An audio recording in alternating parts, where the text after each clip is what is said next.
So pleased to welcome to this show, Randy Higgins, PH.D. Boy, he's had such an interesting life and an interesting background. His book is called Salvo, and check out the last part of this, Answers to an Apocalypse. Who doesn't want to know the answers to that? And this book is really fascinating. Again, he joins us here on Author's Corner with me, Kate Delaney. Randy, thanks so much for coming on. Thank you, Kate. Let's talk about the book and what made you write this. What was the road that led you down the path to writing this book?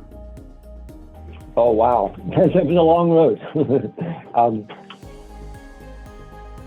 I'd gone to Peru to do an ayahuasca retreat. And I met some beings there. They called themselves celestials. And we were sitting around in a circle, the participants there, and I noticed there was another circle above us, and it was the celestials. And one of them pointed at me and said, "That one there needs some loving." And I sort of did, because I'd lost a partner, and it was kind of a rough time for me.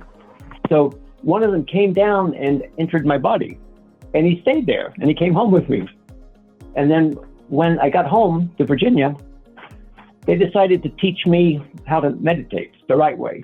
I've been meditating my whole life, but it's like I grabbed meditation with both hands, but it never really grabbed me back. So they said I'd been doing it all wrong, that they were going to teach me how to do it the right way. They said, don't sit in lotus, that's a distraction. Don't use mantras, because meditation is about listening. And they taught me a whole new way of meditating. And that was in August of 2016. And by December 23rd, I was meditating one night, and it was like I was sinking into a bottomless ocean. And I noticed I wasn't breathing, and it scared me, because like, shouldn't I be dead?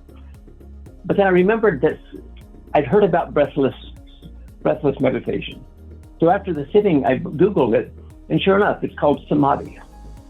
When you stop breathing, it's called samadhi. And it translates unity with the universe. And they said the purpose of samadhi is service. So they said I would be writing books for the world. And I said, okay. So I was sitting in samadhi, breathless samadhi, and these statements started coming to me. So my cat was in my lap, so I just had a phone by my chair. So I texted the messages to myself. And the first message was, the next time you read a book, imagine that you wrote it, because you did. And so the messages started piling up, and eventually they said, these are a book. And the book is going to be called Salvo. I didn't know what that word meant, so I had to Google that too. And Salvo, I thought it had to do with maybe salvation or salve, like soothing, but it means a volley of artillery. And I thought about it. I thought it's like they're sending information from another dimension to ours to help us through this difficult time. So it sort of made sense. So for you, was there has a peace come over you that, one, you learned how to meditate correctly, which you're right. People really desperately try to do that, to quiet their mind, to get that peace, to look forward as to what's happening and not have that panic, and they can't do it. What changed in your life once you could do that, as what you just described to us? Did it open up different doors? Yeah, absolutely. Absolutely. Wow. I bet it did. What you learn is that everything is on the inside. What's on the outside just shows you what's on the inside. So you're no longer dependent upon anything that's on the outside, because you know that the source of it is the inside. You're the one sort of creating it. Yes. So I totally follow that. When somebody reads Salvo, what will they find out? So someone's hearing us and they're like, okay, that's interesting. What will they learn? Well, they said that they were ourselves in the future, and that they had gone through this difficult time themselves and gotten through it, and so they wanted to help us. They said Salvo is a hand reaching out to help us, to guide us through the labyrinth of the apocalypse. Yeah. And for you, in receiving that, at first, was that scary to you? I mean, because you were opening your mind anyway by what you were doing with ayahuasca, for sure. My publisher is marketing me as this century's Nostradamus. There you go. And the problem with that is, Nostradamus didn't offer any solutions for the disasters that he predicted. Right. So it's kind of scary. My books actually do offer a solution to the disasters that we're experiencing. So we won't tell everyone everything because we want them to get your book. They can get it for a song on Amazon, Barnes and Noble. But give us one of the solutions. Yeah.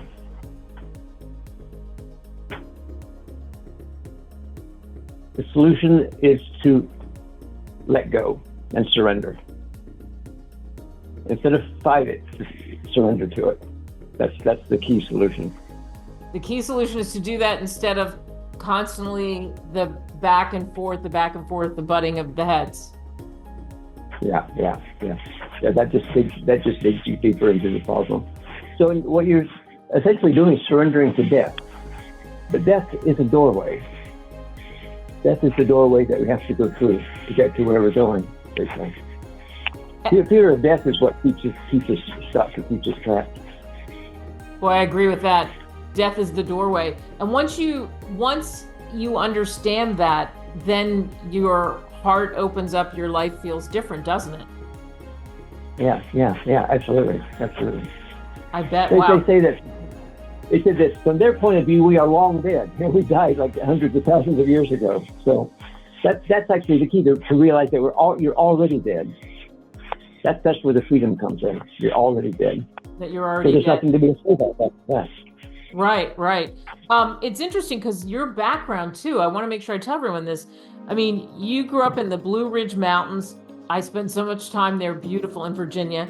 You graduated, okay. I loved it. You graduated summa cum laude from Virginia Tech, a very tough school, by the way, to get in. You got a master's degree in family therapy. You got a doctoral degree at the Institute of Transpersonal Psychology in Palo Alto, California. And then you like to say you also went through the school of hard knocks. But do you think all the things that you experienced led you to where you've arrived, especially with this book?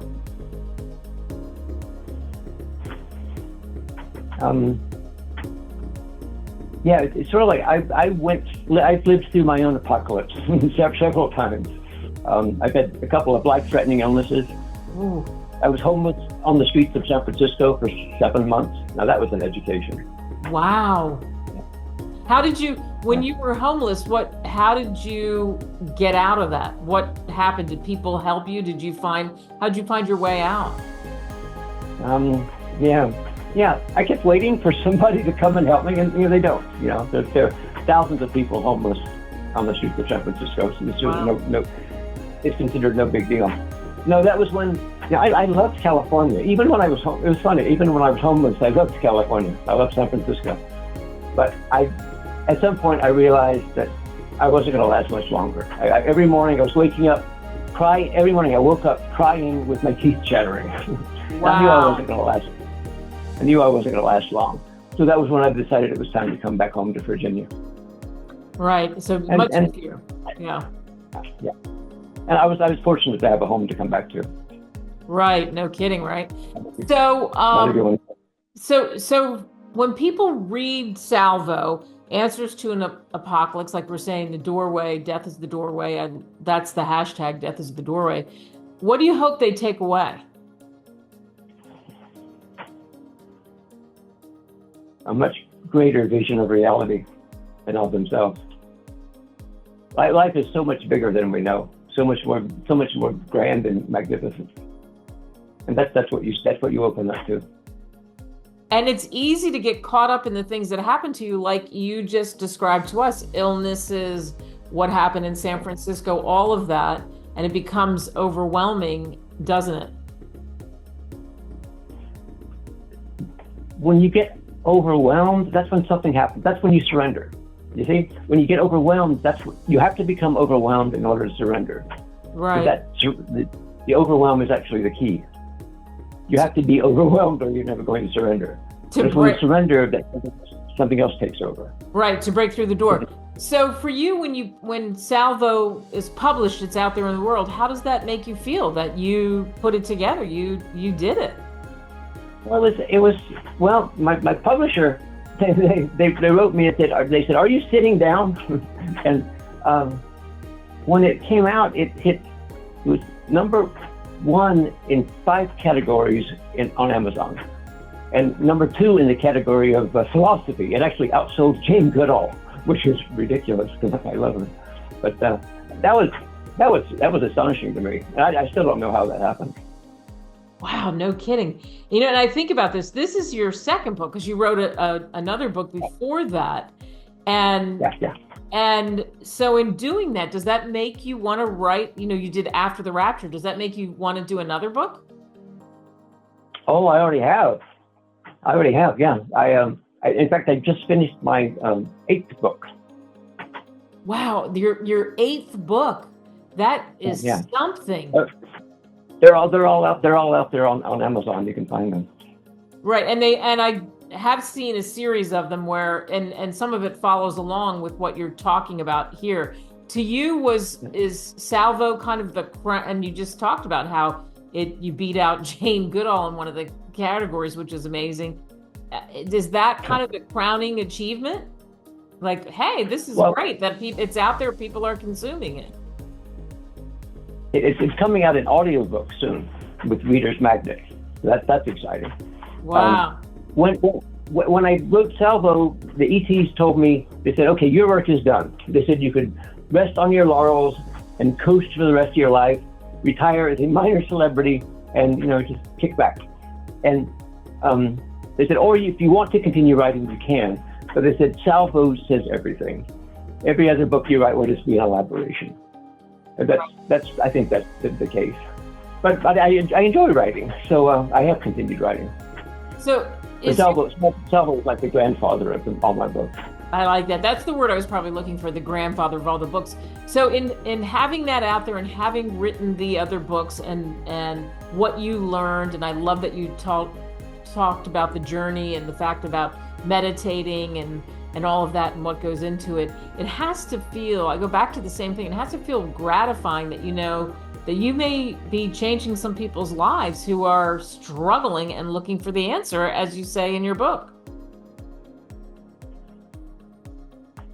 I've found something wonderful, and it's just a vastly superior way of life. And if I can help other people find that, then that means everything to me. I don't care about I actually don't enjoy being a celebrity, and I don't need money. The only thing I care about is getting the message out there and helping people. Wow, that says it all. Helping people to find what I found. Right, so they can find that. Would you have ever thought, and I talked about your degrees and where you started in school and growing up, would you have ever thought that boy could have done the things that you've done that led to what's now out there in the world? No, I was 60 when my first book was published, and I just kind of thought my life was winding down. I didn't see any of this coming. So this is a gift. Yeah, I was just going to say, so we go back to that's your gift for you, and your gift is your books, and certainly Salvo. And we'll say this again, people can get it on Amazon, Barnes & Noble, all those great places, and ReadersMagnet, of course, your publisher coming out with the audio version of that. They do a great job. Would you send anybody to any other place? That's what you. I have a website, Randy Lee Higgins PH.D.com, that has more information about my work. Easy to remember for sure. Randy, what a message. I take the hashtag away, death's door. It's going through that for sure. Thank you so much for this conversation. Thank you, Kate. It's been wonderful.